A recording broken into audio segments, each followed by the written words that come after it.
നമസ്കാരം. ഒരു ടീച്ചർ എന്നുള്ള നിലയിൽ ഞാൻ പലപ്പോഴും കേട്ടുള്ളൊരു ക്വസ്റ്റ്യനാണ്, ഈ ടീച്ചിങ് എന്നുള്ള ജോബ് കുട്ടിക്കാലം മുതലേ നിങ്ങൾ ആഗ്രഹിച്ചിട്ട് ചൂസ് ചെയ്തിട്ടുള്ളതാണെന്ന്. എൻ്റെ പല സ്റ്റുഡൻസും ഒരുപാട് പേരെന്നോട് ചോദിച്ചിട്ടുണ്ട് കേട്ടോ. അതിനൊരു ഉത്തരമാണ് എൻ്റെ മുമ്പിൽ നിന്നിരിക്കുന്ന ഈ സാറ്. ഞാൻ മഹാരാജ് കോളേജ് എത്തുകയും സാറിൻ്റെ ക്ലാസ്സിൽ സാറിൻ്റെ ഒരു സ്റ്റുഡൻ്റായിട്ട് ഇരിക്കുകയും ചെയ്തു. ആ ഒരു നിമിഷം മുതലാണ് എനിക്കൊരു അധ്യാപികയാകണം, എനിക്ക് കുട്ടികളെ പഠിപ്പിക്കണം എന്നുള്ളൊരു ആഗ്രഹം ഉണ്ടായത്. എന്നെ ഇൻഫ്ലുവൻസ് ചെയ്ത, ഞാൻ ലൈഫിൽ എന്നും ഓർക്കുന്ന എൻ്റെ സാറ് Dr.G Rangarajan, മഹാരാജ് കോളേജിലെ മുൻ പ്രിൻസിപ്പളും ഇംഗ്ലീഷ് വിഭാഗത്തിൻ്റെ HOD. ഇത്രയേറെ അനുഭവ സമ്പത്തുള്ള അധ്യാപകനെ നിങ്ങൾക്ക് എന്തെങ്കിലും കണ്ടു കിട്ടിയാൽ നിങ്ങൾ ചോദിക്കണമെന്ന് ആഗ്രഹിക്കുന്ന ചോദ്യങ്ങളുമായിട്ടാണ് ഞാൻ ഇന്നിവിടെ സാറിന് മുമ്പിലിരിക്കുന്നത്. നമുക്ക് സാറുമായിട്ട് സംസാരിക്കാം അല്ലേ? Sir, good morning. Good day, namaste. Faking accent എന്ന് പറഞ്ഞൊരു ആറ്റിറ്റ്യൂഡ് ഉണ്ട്. അത് കുഴപ്പമില്ലാത്തൊരു കാര്യമാണോ, അക്സെപ്റ്റബിൾ ആണോ? അതോ നമ്മൾ അറിയില്ലെങ്കിൽ ഫേക്ക് ചെയ്യാതെ ഇന്ത്യൻ ആക്സെന്റ് സംസാരിക്കുന്നത് കൊണ്ട് പ്രോബ്ലം ഉണ്ടോ? ഒരു പ്രോബ്ലം ഇല്ല. ഫേക്ക് ചെയ്തതുകൊണ്ട് പ്രശ്നം എന്താ? You won't be able sustain that. ഇപ്പം നിങ്ങൾക്ക് 15 മിനിറ്റ് സംസാരിക്കണമെങ്കിൽ ആദ്യം ഫേക്ക് ചെയ്ത് hello how are you, how do you do, പിന്നെ തനി സ്വഭാവം വരും. അപ്പോൾ then what is the purpose of trying to fake an accent which you really do not have? നമ്മൾ എന്താ മലയാളികളാണ്, അല്ലെങ്കിൽ നമ്മൾ ഇന്ത്യൻസ് ആണ്, നമ്മുടെ മാതൃഭാഷ എന്തായാലും നിങ്ങളുടെ ഇംഗ്ലീഷ് ഭാഷയിൽ അത് പ്രതിഫലിക്കും. You understand that mother tongue interference ആണ് ഉണ്ടാവും. അപ്പോൾ അതുകൊണ്ട് there is no need for you to mimic the British man. Are you from Britain? No, you're not an English madam, okay? So, am I from Britain? No, I am not from Britain. ഇതെനിക്ക് ഇങ്ങനെ സംസാരിക്കാൻ പറ്റും, പക്ഷേ what is the use of that? I should not try to mimic that, and if I fail to sustain this accent, then I become very, very artificial, and you will say that, Ranga, his accent, he speaks English, it is okay, but it is very, very affected English that he speaks. So who will speak to him? Alkar, they will dismiss you. Best thing is to have your own accent, have your own. Indian English is accepted. നിങ്ങൾ ഞാൻ ഇപ്പോൾ ഇത് ചോദിച്ചുകൊണ്ട് പറയാണ്.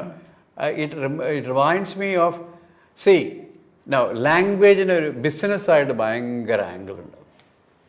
ബിസിനസ്സായിട്ട് ചോദിക്കും, എന്താണെന്ന് ചോദിക്കാത്ത ലാംഗ്വേജിന് actually international listening association എന്ന് പറഞ്ഞൊരു സംഭവമുണ്ട്, ILA. അത് ഇംഗ്ലീഷ് ഭാഷയായിട്ട് ബന്ധപ്പെട്ട കാര്യമാണ്. എന്താണെന്ന് വെച്ചാൽ ഇൻ്റർനാഷണൽ ലിസണിങ് അസോസിയേഷനിൽ അവർ ഓരോരുത്തരും എങ്ങനെ സംസാരിക്കുന്നത് എന്നുള്ളത് മനസ്സിലാക്കിയിട്ട് അവിടെ business, for example if they have to come to India, അവർ ഇന്ത്യയിലാണ് ഏറ്റവും വലിയ ചാലഞ്ച് വരുന്നത്. For example European countries, they know that നമുക്ക് ഇംഗ്ലീഷ് സംസാരിക്കാൻ പറ്റുന്ന അവർക്കറിയാം. Okay, sometimes different kinds of English നമ്മൾ സംസാരിക്കും. The Malayali, the way in which he speaks English need not be something which is spoken by a Kannadiga or by a Tamilian. அந்த சைடில் போங்க, அந்த டர்னிங்கில் போனால் அங்கே என்ன ஒரு பர்னிங்காக இருக்கும். പക്ഷേ അയാൾ സംസാരിക്കും, he uses his confidence and then he speaks. അപ്പോൾ നമുക്ക് നന്നായിട്ട് ഇംഗ്ലീഷ് സംസാരിക്കുന്ന ആൾക്കാർ നമ്മുടെ നാട്ടിലില്ലേ, ഇഷ്ടം പോലെയുണ്ട്. നമ്മൾ സൈക്കോളജിക്ക് നമ്മൾ സൈക്കോളജി എന്ന് പറയില്ല, കാരണം സ്പെല്ലിംഗ് പീല തുടങ്ങുന്ന, നിമോണിക്ക് പിനോമിയോണിയോ എന്ന് പറയാറില്ല, അങ്ങനെ പറയാറില്ല. സുനാമിക്ക് ഠ ഉണ്ട്, പക്ഷെ നമ്മൾ സുനാമിയുടെ സ്പെല്ലിംഗ് സുനാമി കറക്റ്റായിട്ട് പറയാൻ നമുക്ക് അറിയാം. അപ്പോൾ നമുക്ക് ചെറിയ എഫേർട്ട് ഉണ്ടെങ്കിൽ ചെവി നല്ലപോലെ ശരിയാക്കി വയ്ക്കും. അപ്പോൾ ഇൻ്റർനാഷണൽ ലിസണിങ് അസോസിയേഷൻ്റെ ചോദ്യം ഇതാണ്, അതായത് ഇംഗ്ലണ്ടുകാരൻ, ഒരു ഇംഗ്ലീഷുകാരൻ, അമേരിക്കക്കാരൻ, he wants to do some business may be in India, some place in India, in Rajasthan. So do you know what he does? He actually understands the language spoken by them, the English spoken by the Rajasthani, and he has got his own studio where he picks up the Rajasthani English. Yes, നമ്മൾ മംഗ്ലീഷ്, ടംഗ്ലീഷ് എന്നൊക്കെ പറയാറില്ല, അതേമാതിരി ആ accent പഠിച്ച അയാൾ വന്നിട്ട് business ചെയ്തു പോകും. അതാണ് നിങ്ങൾ പറഞ്ഞാൽ യാതൊരു വിധത്തിൽ എക്സാജറേഷൻ ഇല്ല. നമുക്ക് എന്താണെന്ന് വെച്ചാൽ ഇപ്പം ഇന്ത്യക്ക് ബിസിനസ് രംഗത്ത് എന്തുകൊണ്ടാണ്, why is it that India is slightly better than China? എന്തുകൊണ്ടാണ് ഈ രണ്ട് കൺട്രീസ് നമ്മൾ എടുക്കുന്നത്? Because you know that it's all because of the population which is there. അതായത് ചൈനയിൽ വലിയ പോപ്പുലേഷനാണ്, ഇന്ത്യയിൽ വലിയ പോപ്പുലേഷൻ. പക്ഷേ ഇന്ത്യക്കാണ് കൂടുതൽ മാർക്കറ്റിങ്ങിനും മാർക്കറ്റ് ഉള്ളതായിട്ട് കണക്കാം. നമുക്ക് സമരങ്ങളുടെ കാര്യമൊക്കെ വിടും. അപ്പോൾ ഉണ്ട്, കാരണം വെച്ചാൽ people understand the English language. വേറെ ചൈനയിൽ അത് വളരെ കുറവായിരുന്നു. പക്ഷേ ഇപ്പോൾ ജപ്പാന്റെ കാര്യം ഏകദേശം സെയിം തന്നെയല്ലേ? ജപ്പാൻ എങ്ങനെയാണ്? പക്ഷേ ജപ്പാൻ അവർക്ക് നമ്മളുടെ ഇവിടെ വന്നിട്ട് ബിസിനസ് ചെയ്യേണ്ട കാര്യമില്ല. അവർക്ക് ചെയ്യാൻ പറ്റും. അവർക്ക് they have got various places. അവർ resources they know how to dump it in various pockets in different parts of the world. ഇപ്പോൾ സോണി എന്നാണ് original Sony made in Japan നമുക്ക് കിട്ടൂല. You may get made in Taiwan, made in Korea, അതൊക്കെ കിട്ടുന്നു.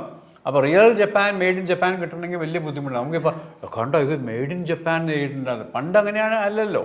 So made in Japan made in Japan മാത്രമേ ഉള്ളൂ. So now you find varieties there. So that is a different. Don't bring Japan here. ജപ്പാനെ കൊണ്ടുവരാം, വേറൊരു കോൺടെസ്റ്റിൽ കൊണ്ടുവരാം, എന്നെ ഓർമ്മിപ്പിച്ചാൽ പറയാം. അപ്പം ഈ ചൈനയിൽ എന്താ വെച്ചാൽ ചൈനയിൽ ആൾക്കാർ ഈ ഇംഗ്ലീഷിനകത്ത് വളരെ പിന്നാക്കമാണ്. അപ്പോൾ അത് മനസ്സിലാക്കിയവർ. അപ്പോൾ അതുകൊണ്ട് അവർക്ക് എന്താ വേൾഡ് ഗെയിംസൊക്കെ വന്നപ്പോഴത്തേക്കും ഒളിമ്പിക്സ് ഒക്കെ അവിടെ കൊണ്ടുവരാനായിട്ടൊക്കെ ഉണ്ടായ സമയത്തൊക്കെ അവർ ചെയ്തത് എന്താണെന്ന് വെച്ചാൽ ഒരു വലിയ സ്റ്റേഡിയത്തിൽ ഇംഗ്ലീഷ് പഠിപ്പിക്കാൻ തുടങ്ങി. ഒരേ സമയം 1000 പേര്, 1500, 2000 പേർക്ക് ഇംഗ്ലീഷ് പഠിക്കാൻ പറ്റുന്ന രീതിയിൽ സ്റ്റേഡിയത്തിൽ ഇംഗ്ലീഷ് കമ്മ്യൂണിക്കേഷൻ ഇങ്ങനെ തുടങ്ങി. And people mass teaching, mass communication of the English language. But it did not have much effect. So ഇപ്പോഴും നമുക്ക് തന്നെയാണ്, ഇന്ത്യയിൽ തന്നെയാണ് കൂടുതലായിട്ടുള്ള എന്താണ് ഇംഗ്ലീഷ് ലാംഗ്വേജ് അറിയാം. അപ്പോൾ അവിടെ നമുക്ക് പറയാം, നമുക്ക് അത് ഇംഗ്ലീഷുകാർ ഇവിടെ വന്നതുകൊണ്ട് നമുക്ക് ലോർഡ് മെക്കോളയെ കുറിച്ചൊക്കെ ഓർക്കാം. പല പല കാര്യങ്ങൾ ഇതിൻ്റെ അകത്തുണ്ട്. അപ്പോൾ ഇംഗ്ലീഷ് വിദ്യാഭ്യാസം ഇവിടെ തന്നതുകൊണ്ടല്ല ഇംഗ്ലീഷുകാർ നമ്മൾ കുറ്റം പറയാറില്ലേ? ശരിയാണ്, കുറ്റം പറയാറുണ്ട്. പക്ഷെ നമുക്ക് ആകപ്പാട് കിട്ടിയൊരു സാധനം എന്ന് വെച്ചാൽ ആ ഇംഗ്ലീഷ് ലാംഗ്വേജ്, അതിനോട് നമുക്കുണ്ടായ താല്പര്യം, നമുക്ക് അന്നുണ്ടായ teachers, how they taught us English.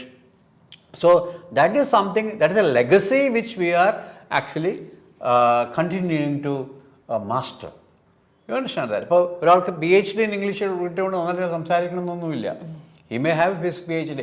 It is not possible to really gain mastery of the English language at any point of time, because I told you English language is very, very dynamic, growing by the second, developing by the second, getting popular and popular by the second. So it is very difficult to catch up with the development and growth of English language. Whereas French language is not like that. French language അതങ്ങനെ it is closed, it is tight, closed ആണത്. അത് ഒരു പുതിയ വാക്ക് വരണമെങ്കിൽ 10 പ്രാവശ്യം ആലോചിച്ച് വാതൊക്കെ മാത്രമേ ആ വാക്കിന് ഫ്രഞ്ച് ഭാഷയിൽ കയറാൻ പറ്റും. ഇംഗ്ലീഷ് അങ്ങനെയല്ല. ഏറെ നമ്മുടെ ബസ്സിൽ ആൾക്കാരെ കയറ്റുന്ന മാതിരി അല്ലേ, ഫുട്ബോളിലേക്ക് സ്ഥലമുണ്ടെന്ന് പറഞ്ഞ മാതിരി.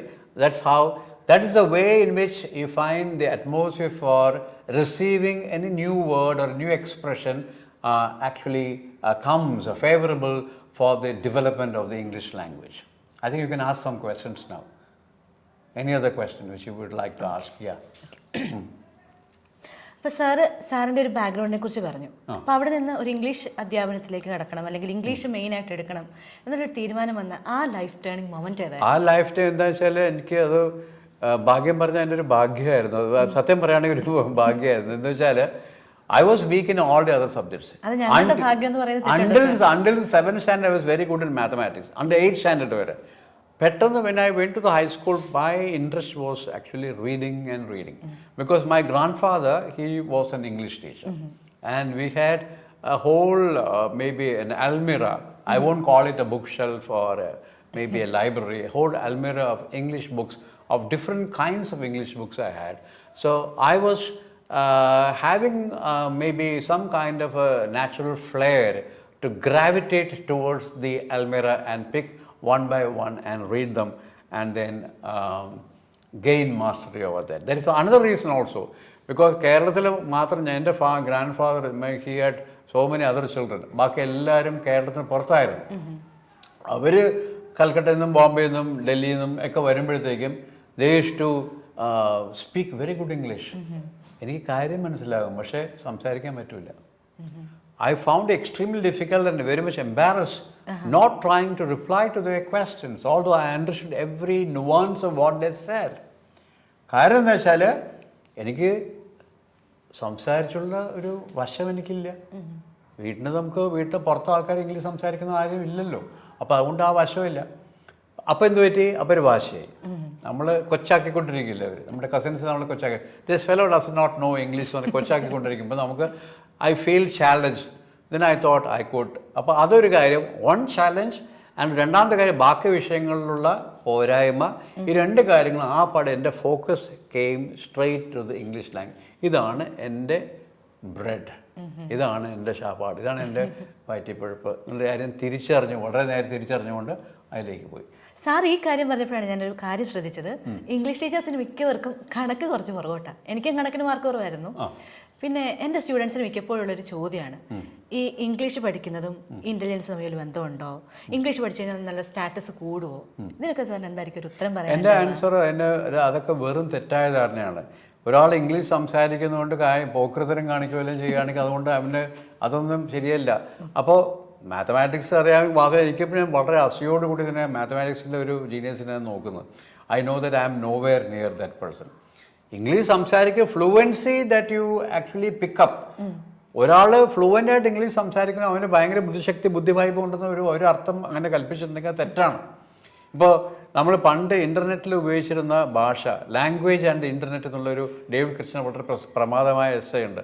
അതിൻ്റെ അകത്ത് പറഞ്ഞിരിക്കുന്നത് ആദ്യമായിട്ട് ഇൻ്റർനെറ്റ് ഉപയോഗിച്ചിരുന്ന ഒരൊറ്റ ഭാഷയുണ്ട്, അത് ഇംഗ്ലീഷ് ഭാഷ മാത്രമല്ലായിരുന്നു. ഇംഗ്ലീഷിന് അതിന് global status കൊടുത്തുകൊണ്ടാണ്.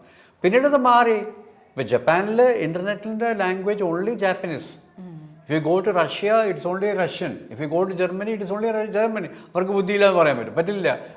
All the medical books and every engineering books everything is in their own language. നമുക്ക് മലയാളം യൂണിവേഴ്സിറ്റി ഉണ്ട്. മലയാളത്തിൽ വളരെ എന്ത് വൈഭവമുള്ള ആൾക്കാരാണുള്ളത്. തമിഴിലാണെങ്കിൽ എന്ത് വൈഭവമുള്ള ആൾക്കാരാണുള്ളത്. ഒന്നാമത് ഓൾഡസ്റ്റ് ലാംഗ്വേജസ് ഒക്കെ. അപ്പോൾ അവർക്കൊക്കെ നല്ല ബുദ്ധി തന്നെയാണ് ഉള്ളത്. ഇതിപ്പോൾ ഹാഷ് പിടിച്ചുന്ന ആൾക്കാർക്ക് ചിലർക്കൊരു ധാരണയുണ്ട്, ഹീ സ്പീക്ക് ഗുഡ് ഇംഗ്ലീഷ്, അപ്പോൾ അവൻ്റെ അടുത്ത് നമുക്ക് കൂടണ്ട, അല്ലെങ്കിൽ അവന് ഭയങ്കര ബുദ്ധിയാണ്. ആ ഒരു വളരെ മിഥ്യാധാരണയാണ്, തെറ്റായ ധാരണയാണെന്ന് ഞാൻ അടിവരയിട്ട് പറയാം. ഇംഗ്ലീഷ് സംസാരിക്കുന്ന അതൊരു സ്കില്ല് മാത്രം. English language has now become a skill. കാരണം വെച്ചാൽ നമ്മുടെ ജോലിക്ക് പോകുമ്പോഴത്തേക്കും നമ്മൾ ആൾക്കാരായിട്ട്, ഫോർ എക്സാമ്പിൾ ഇൻ്റർ കൾച്ചറൽ സിറ്റുവേഷന് പോവുകയാണെങ്കിൽ, for example you are working in a multinational company where you have got people from from different nationalities. Even India തന്നെ പല there are people from maybe Karnataka, from Andhra Pradesh, even people from Delhi or people from Bihar ഉണ്ടെങ്കിൽ അവരെ connect ചെയ്യുന്ന bridge language ഇംഗ്ലീഷാണെന്ന് മാത്രമേ ഉള്ളൂ. അപ്പോൾ അതുകൊണ്ട് ബീഹാരി മോശമാണെന്നോ അല്ലെങ്കിൽ കന്നഡ മോശമാണെന്നൊന്നും പറയാൻ പാടില്ല. അത് പറയുന്നത് തെറ്റാണ്. It is actually absolutely wrong. Adamari don't actually attribute any kind of superior stature to anybody who can communicate in English. If you do that, that is wrong. Although I am an English teacher, I feel that എനിക്കറിയാലോ ഞാൻ എങ്ങനെയാണ് എൻ്റെ ബാക്കി കണക്കിൻ്റെ വൈഭവം എനിക്ക് നന്നായിട്ട് അറിയാമല്ലോ. അപ്പോൾ അതുകൊണ്ട് ആ ഒരു ചോദ്യം അത് ഞാൻ പറയുന്നത് വെച്ചാൽ അതിന് ഉത്തരം ഇതാണ്. ബുദ്ധിശക്തിയും ഈ ഇംഗ്ലീഷ് ഭാഷയായിട്ടുള്ളൊരു കണക്കും അവർ ആരെങ്കിലും പറഞ്ഞിട്ടുണ്ടെങ്കിൽ, അങ്ങനെ വിചാരം ഉണ്ടെങ്കിൽ അത് തെറ്റായിട്ടുള്ളൊരു ധാരണയാണെന്ന് എനിക്ക് പറയാനുള്ളത്. അതായത് മാതൃഭാഷ പഠിച്ചിട്ട് മറ്റുള്ള ഭാഷകൾ പഠിച്ചാൽ മതി എന്നുള്ളൊരു. മാതൃഭാഷയ്ക്ക് എന്താ കുഴപ്പം? അത് മാതൃഭാഷ മാതൃഭാഷയല്ലേ, that's our mother, the mother which feeds you. Okay, അതേമാതിരി തന്നെ മാതൃഭാഷയിൽ നമുക്ക് പ്രൊഫഷൻസി ഉണ്ടാക്കാമല്ലോ. ഇഷ്ടംപോലെ ചാൻസ് ഉണ്ടല്ലോ.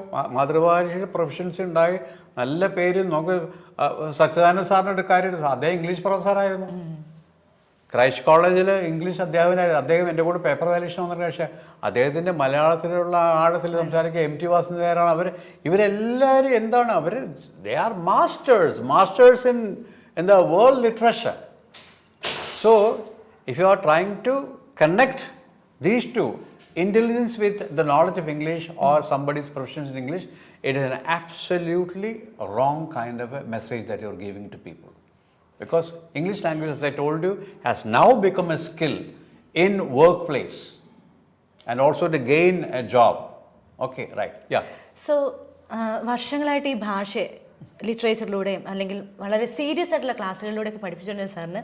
നമ്മുടെ ഈ റീസെൻ്റ് ആയിട്ട് കുറേ ഇൻസ്റ്റിറ്റ്യൂഷൻസ് ഒക്കെ ലൈക്ക് വന്നിട്ടുണ്ട്. പിന്നെ അവരുടെ റീൽസും കാര്യങ്ങളൊക്കെ കാണുമ്പോൾ സാറിന് എന്താ ഫീൽ ചെയ്യാറ്? How do you feel? English language institutions ഒരുപാട് പേര് ഇപ്പം മുമ്പോട്ട് വന്നിട്ടുണ്ട്. ഒരുപാട് പേര് വന്നിട്ടുണ്ട്. കാരണം ഇതിൻ്റെ അകത്ത് നമ്മളിപ്പോൾ നോക്കുന്നത് എന്താണ്, നമ്മൾ ട്രഡീഷണൽ ഗ്രാമർ നമ്മൾ പറയില്ല.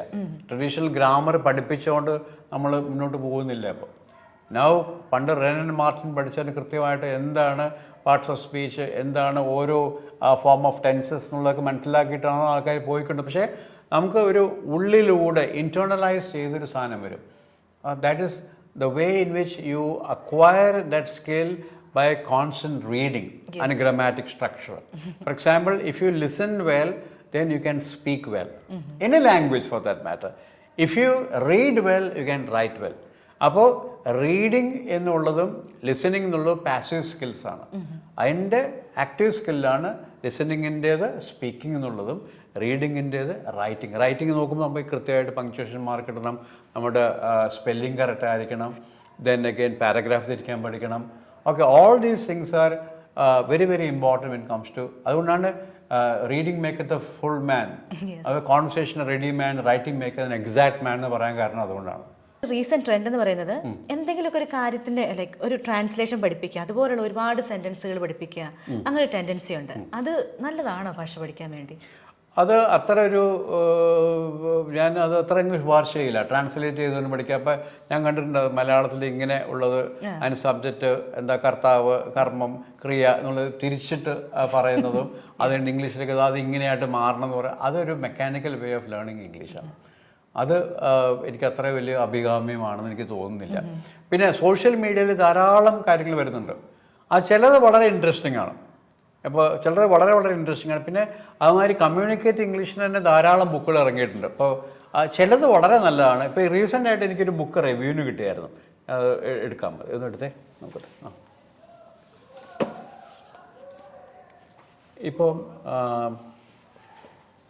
ഇപ്പോൾ നമുക്ക് വി ആർ ഗോട്ട്, എൻ്റെ കയ്യിൽ ഉണ്ടായിരുന്ന ബുക്കുകളാണ് ഇംഗ്ലീഷ് ബ്ലൂസ് എന്നുള്ളത്. ഇന്ത്യൻ എക്സ്പ്രസ്സിൽ എൻ്റെ വളരെ അടുത്ത സുഹൃത്തായ Albert Rhine, he is a very very established English teacher and who is very contemporary in sharing with the entire country and even beyond the country his observations and his findings of the gems of the English language and the use of the English language. He has done it. അപ്പോൾ അദ്ദേഹത്തിൻ്റെ ഒരു book ഇതാണ്, അതിൻ്റെ അടുത്ത പകർപ്പും എൻ്റെ കയ്യിലുണ്ട്. അതിനുശേഷം he has also brought out another edition, English essentials എന്ന ബുക്ക് ഇറങ്ങിയിട്ടുണ്ട്.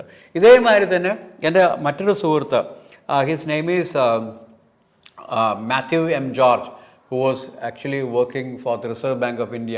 അങ്ങേരുടെ പ്രൊഫഷൻ അതാണെങ്കിൽ പിന്നെ again his friend Susan Kurian, they have actually combined and then brought out this book called English for everyday life. അപ്പോൾ mainly it does not actually dwell on grammar, but how to use English in each day and how to use English for communicating with people and then transacting with people, negotiating with people, and then trying to understand each other. About how to meet people, greet people, how to know the directions, all those things are recorded in all these books. So these are very very helpful. See, when you are traveling, you just turn any page and you'll find some gem, some information there. That's what you can get from these books. So, which means that if you have got the right attitude and if you are all serious about that, you listen to the Doordarshan news or the English news of any channel, that will help you to pick up. Doordarshan, why I meant was, these are actually English the news which is being done by Indians. And their accent is very good. I would say that it is very very good. Okay, so you can listen to them and also pick up the language. If you go to Google, you can just find out yesterday's English news in Doordarshan or yesterday's English news in All India Radio. You can actually find them there and you can also listen to them and then gain mastery over that. So sometimes as an exercise, I give a passage from the news read by somebody. Okay, and then you find that students are able to comprehend it and they pick up the nuance of the language, although it is being done by an Indian. Okay, right. Yeah, any other question? Okay, yeah. അപ്പോൾ sir, നമ്മുടെ ഇൻസ്റ്റിറ്റ്യൂഷനിൽ നമ്മൾ handle ചെയ്യുന്ന വെച്ച് കഴിഞ്ഞാൽ 2ാം ക്ലാസ്സൊക്കെ പഠിച്ച് 3ാം ക്ലാസ്സൊക്കെ പഠിച്ച് പഠിത്തം നിർത്തിയ ആളുകൾ, അല്ലെങ്കിൽ ഏതെങ്കിലുമൊക്കെ ജോലിക്കൊക്കെ ശ്രമിച്ചിട്ട് ഇൻ്റർവ്യൂ കിട്ടാതെ പോകുന്ന ആളുകൾ, അല്ലെങ്കിൽ എന്തെങ്കിലും ഇമോഷണൽ കണക്ഷൻ ഇംഗ്ലീഷുമായിട്ടുള്ള ആളുകളൊക്കെ ഉണ്ട്. അതായത് ഒരു ഉദാഹരണം പറയുകയാണെങ്കിൽ, എൻ്റെ ഒരു സ്റ്റുഡൻറ്റിൻ്റെ മക്കൾ രണ്ടുപേരും പുറത്തു നിന്നാണ് കല്യാണം കഴിച്ചിരിക്കുന്നത്. അപ്പോൾ അവർക്ക് മരുമക്കളോട് സംസാരിക്കണം, കൊച്ചുമക്കളോട് സംസാരിക്കണം. അപ്പം അവർക്കത് ഇമോഷണലുമായിട്ട് ബന്ധപ്പെട്ടൊരു കാര്യമാണ്. അപ്പോൾ ഇത്തരത്തിലുള്ള സ്റ്റുഡൻസാണ് നമ്മളിവിടെ ഹാൻഡിൽ ചെയ്യുന്നത്. അപ്പോൾ ഇത്തരത്തിലുള്ള സ്റ്റുഡൻസിനോട് സാറിന് എന്താണ് പറയാനുള്ളത്? എങ്ങനെ പഠിക്കണം? അവരെ കൊണ്ട് സാധിക്കുന്നില്ല സാർ ഇപ്പോഴും പറഞ്ഞുകൊണ്ടിരിക്കുന്നത്? സാധിക്കും, തീർച്ചയായിട്ടും സാധിക്കും. കാരണം വെച്ചാൽ ഇപ്പോൾ ഞാൻ പറഞ്ഞ് മനസ്സിലാക്കി എന്ന് വിചാരിക്കുകയാണെങ്കിൽ ഒരു പ്രായമായ മനുഷ്യൻ, he may be around 70, his son who is in his 30s, he goes to a different country, അമേരിക്കയിൽ പോയിട്ട് അവിടെ നിന്നൊരു മതാമേഖലാണ് കഴിക്കുന്നത്, and they have a child. അപ്പോൾ what happens, ഈ child will come and talk to the grandparents. അപ്പോൾ ഈ അമ്മയുടെ ഭാഷയെ അവർ പറയില്ല, മദാമ she will speak only in English, father will be trying to help them with Malayalam also, and they may not, but there is ഈ പറഞ്ഞ വൈകാരികമായിട്ടുള്ള കാര്യമുണ്ട്. അത് പക്ഷേ ആ കുട്ടികൾക്ക് ഇന്നസെൻ്റ് ആണ്. കുട്ടികൾ ഇന്നസെൻ്റ് ആയതുകൊണ്ട് അവർ they will understand the language. അമ്മയുടെ ലാംഗ്വേജ് പറഞ്ഞാൽ ചിലപ്പോൾ കളിയാക്കുമായിരിക്കും അവർ, അതേ മുത്തശ്ശി ഇംഗ്ലീഷ് അറിഞ്ഞുകൂടാ എന്ന് പറഞ്ഞ് കളിയാക്കി. പക്ഷെ അതൊന്നും കാര്യം സൈലൻസ് വിചാരിക്കുന്ന മുത്തശ്ശിക്ക് കൊച്ചുമക്കളോട് സ്നേഹമില്ലെന്നായിരിക്കും. സ്നേഹം അങ്ങനെ വിചാരിക്കില്ല. അത് നമ്മുടെ ശരീരഭാഷ എന്ന് അറിയാൻ പറ്റും. അതായത് ആ കുട്ടിക്ക് തന്നോട് സ്നേഹമുണ്ട്. they will try to pick up. They will say മുത്തശ്ശി എന്നവർ വിളിക്കുവർ. in their own accent they will call മുത്തശ്ശി, and then അവർക്ക് പഠിക്കാൻ അതിനുവേണ്ടി ഇംഗ്ലീഷ് പഠിക്കേണ്ട കാര്യമുണ്ടെന്ന് എനിക്ക് തോന്നുന്നില്ല. അതായത് ഈ മുത്തശ്ശി പോയിട്ട് എൻ്റെ മരുമക്കൾ സംസാരിക്കണമെന്ന് വല്ലപ്പോഴും വരുന്നവർ സംസാരിക്കാനായിട്ടോ അല്ലെങ്കിൽ ഫോണിൽ സംസാരിക്കാനായിട്ടോ അല്ല ഹലോ ഹൗ ആർ യു എന്ന് പറഞ്ഞു കഴിഞ്ഞാൽ മതി. പിന്നെ then it is up to them to teach them. എങ്ങനെയുണ്ട് മക്കളെ, നാട്ടിലേക്ക് എന്നാണ് വരുന്നത്, നാട്ടിലേക്ക് നേറ്റീവ് എന്ന് പറയും, നാട്ടുമായിട്ട് ബന്ധപ്പെടുത്തിയൊക്കെ പറയാം. they can actually try to do that. അപ്പോൾ അത് അവർക്ക് മനസ്സിലാക്കാൻ സാധിക്കും. അപ്പോൾ അല്ലാതെ അവർ നിർബന്ധമായിട്ട് ഇംഗ്ലീഷ് പഠിച്ച് പരീക്ഷ പാസ്സാകണമെന്ന് ഞാൻ പറയില്ല. അവരെ കൊണ്ട് ആ രീതിയിൽ കൊണ്ടുപോകുമ്പോൾ ഇംഗ്ലീഷ് അറിയാത്തതുകൊണ്ട് ഞാൻ ഗ്രാൻഡ് മദറിനെ കാണാൻ വരുന്നില്ല എന്ന് പറയുന്നത് ഒന്നും ശരിയില്ല. അങ്ങനെയൊന്നും സംഭവിക്കാൻ തോന്നുന്നില്ല. സോ അതുകൊണ്ട് അവർ they did not feel inhibited. I am not able to talk to my granddaughter because she speaks only in English. No. When she grows up, when that grandchild grows up, she will know that my grandmother does not know much of English. I will come to her level and then try to make her understand എന്നുള്ളൊരു ആ emotional ഇത് നമ്മൾ maintain ചെയ്തുകൊണ്ട് തന്നെ communication നടക്കും. ആശയവിനിമയമാണ് കൂടുതൽ നടക്കേണ്ടത്. അത് ഇംഗ്ലീഷിൽ തന്നെ ആണെന്നില്ല. ആശയവിനിമയം സ്നേഹത്തോട് വാത്സല്യത്തോട് ആശയവിനിമയം ഉണ്ടാകണം. അതാണ് എനിക്ക് പറയാനുള്ളത്. So by the grace of God നമ്മളുടെ ഇത്തരത്തിലുള്ള സ്റ്റുഡൻസിൻ്റെ ഫാമിലി എല്ലാം ഭയങ്കര സപ്പോർട്ടിംഗ് ആണ്. അവർ ഒരുപാട് സമയം ഇതിനു വേണ്ടി കണ്ടെത്തുന്നുണ്ട്. ഒരുപാട് കാര്യങ്ങൾ അവർ അതിനു വേണ്ടി ചെയ്യുന്നുമുണ്ട്. അപ്പം എന്തായാലും അവരുടെ എഫേർട്ട് ഒരിക്കൽ ഫുൾഫിൽ ആവും അല്ലേ? ഫുൾഫിൽ ആകുക എന്ന് വെച്ചാൽ അത് കംപ്ലീറ്റ് ആയിട്ട് പഠിച്ചെടുക്കാനൊന്നും പറ്റുമൊന്നുമില്ല. പക്ഷെ അറ്റ് ദ സെയിം ടൈം അവർക്ക് ഹാപ്പിനെസ് ഉണ്ടാവും. അവർ പറയുന്ന ചില കാര്യങ്ങൾ അവർ പഠിച്ചെടുക്കുമല്ലോ അല്ല. പുട്ട് എനിക്ക് വേണം എന്ന് പറയുമ്പോൾ ഇംഗ്ലീഷ് പറയാൻ പറ്റില്ല. അത് എന്താണ് റൈസ് കേക്ക് എന്ന് പറയാനായിട്ട് അങ്ങോട്ട് പറയേണ്ട ആവശ്യമില്ല. Mother I won't put, I will have put as breakfast. So it is actually cross cultural in nature. ഈ ഭാഷ പഠിക്കാനൊരു ക്രോസ് കൾച്ചർ. ഇപ്പോൾ you take something from them and you also give something to them. See നമ്മളാണ് കൂടുതൽ പഠിക്കുന്നത്. If you go to may be middle east countries, you find the Malayalis are very good at picking up the Arabic language. അറബികൾ മലയാളം പഠിക്കുന്നവരുണ്ട്, വളരെ കുറച്ച് വിരൽ എണ്ണാവുന്ന അത്രയേ ഉള്ളൂ. പക്ഷേ more than that, you know that the Malayalis or the Indians outnumber the native speakers by mastering their language. അത് പറ്റും, അത് നമ്മളെ കൊണ്ട് പറ്റും. And it is for them it is difficult. അവർക്ക് ബുദ്ധിമുട്ടാണല്ലോ. For example for an African to pick up Tamil or ഇത് വളരെ ബുദ്ധിമുട്ട്. നമുക്ക് വേറെ we can actually pick up their language. അപ്പോൾ this is something which has to be taken cross culture. ഇപ്പോൾ nowadays ഇതൊക്കെ മാറിയിട്ട് ഓഗ്മെൻറ്റഡ് റിയാലിറ്റിയിൽ ഒരു ഗ്ലാസ് വെച്ച് കഴിഞ്ഞാൽ നമുക്ക് എന്ത് പറ്റും, അവർ പറയുന്ന ഓട്ടോമാറ്റിക്കായിട്ട് ട്രാൻസ്ലേറ്റ് ചെയ്ത് കിട്ടുന്നൊരു അവസ്ഥയുണ്ടായത്. കമ്മ്യൂണിക്കേഷൻ ബാരിയർ ഇല്ലാതാക്കുന്ന. അപ്പോൾ കമ്മ്യൂണിക്കേഷൻ ബാരിയർ എന്ന് പറയുന്നത് ഞാൻ പറയുന്നത് എനിക്ക് മനസ്സിലാവും, ഞാൻ പറയുന്നത് എനിക്ക് മനസ്സിലാവുന്നില്ല. അപ്പോൾ ഈ കമ്മ്യൂണിക്കേഷൻ ബാരിയർ ഇല്ലാതാക്കാനായിട്ട് ഓഗ്മെൻറ്റഡ് AR എന്ന് പറഞ്ഞുള്ള സിദ്ധാന്തം അത് വളരെയധികം മുന്നോട്ട് വന്നിരിക്കുകയാണ്. And people are trying to find അപ്പോൾ automatic translations, all these things take place. So പണ്ടത്തെ മാതിരിയല്ല, യു ഇമ്മീഡിയറ്റ്ലി അണ്ടർസ്റ്റാൻഡ്.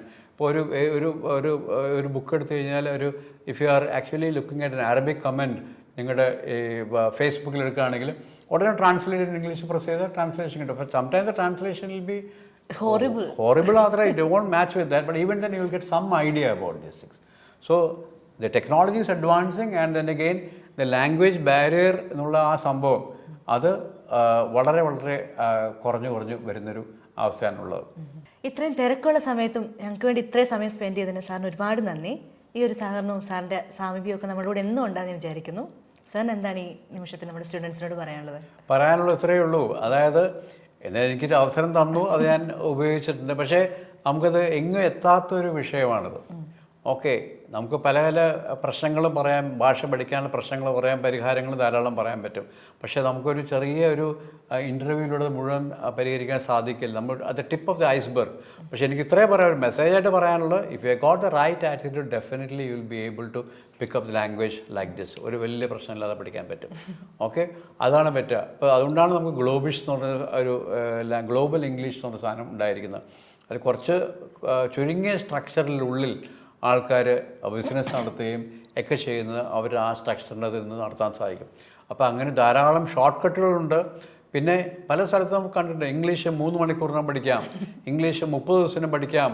അതൊന്നും ഞാൻ വിശ്വസിക്കുന്നില്ല. ഞാൻ അങ്ങനെ പറയാറില്ല. പറയാത്തത് നന്നായി. ഓക്കെ, അത് ഇംഗ്ലീഷ് വരേണ്ടത് നമ്മൾ when the student is ready the teacher is there എന്നാണ്. ആണ് വിദ്യാർത്ഥി എന്ന് തയ്യാറാണോ അന്ന് അധ്യാപകൻ അവിടെ ഉണ്ടാകും എന്നുള്ളതാണ്. അതാണ് എനിക്ക് പറയാനുള്ളത്. അപ്പോൾ അങ്ങനെ വിദ്യാർത്ഥികൾ മുന്നോട്ട് വരട്ടെ. അർച്ചനയുടെ ക്ലാസ്സുകൾക്ക് എല്ലാ ആശംസകളും ഞാൻ നേരുന്നു. നമസ്കാരം. റൈറ്റ്.